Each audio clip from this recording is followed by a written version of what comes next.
எந்த கட்சிகள் யார்கிட்ட கூட்டணி போனாலும் திமுக எந்த ஸ்ட்ராட்டஜி பண்ணாலும் அது பாசிபிள் இல்லை. நான் உங்களுக்கு நம்பர்ஸோடு சொல்கிறேன், சரியா? 2019 பிஜேபியோட ஓட் ஷேர் எவ்வளவு? 3.6%. இப்போது அது தமிழ்நாட்டில் சொல்கிறீங்களா? தமிழ்நாட்டில் பிஜேபியோட ஓட் ஷேர் வந்து 3.6%. இதுவே டவுட்ஃபுல். ஏன்னா இதுக்கு முன்னாடி அவங்க வந்து 0.5%, 1%, அதுக்கப்புறம் நோட்டாவோட போட்டி போட்டுக்கிட்டு ஒத்த ஓட்டு பாஜக அப்படின்னு நம்மெல்லாம் வந்து சிரிச்சுக்கிட்டு இருந்த ஒரு கட்சி அது. அது வந்து இன்னைக்கு 2024 எலெக்ஷனில் 11.1% தமிழ்நாட்டில் வாங்கியிருக்குதான். கூட்டணி கட்சியோட சேர்த்து தானே சொன்னாங்க? இல்லை, கூட்டணியோட சேர்த்து 18%. ஓகே. வெறும் பியூராக தாமரை சின்னத்துக்கு வாக்களித்தது மட்டுமே 11.1% தமிழர்கள் என்று சொன்னால் நம்ப முடிகிறதா? கூட்டணியோடு சேர்த்து 18%ன்னு சொன்னால் நம்ப முடிகிறதா?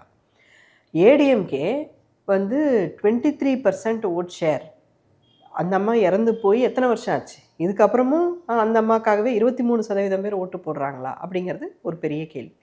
ஸோ இதில் பார்த்தீங்கன்னா இப்போது 2019 இருந்து இப்போ 2024க்கு எந்த அளவுக்கு அவங்க எடுத்துகிட்டு வந்திருக்காங்க அப்படின்னு சொன்னால், இப்போது பிஜேபி 18% கூட்டணி, பிஜேபி கூட்டணியோடு 18%, ஏடிஎம்கே 23%. இது ரெண்டையும் ஆட் பண்ணிங்கன்னா 41%. ஏன்னா 2 பேரும் கூட்டணி வச்சுட்டாங்களா இல்லையா?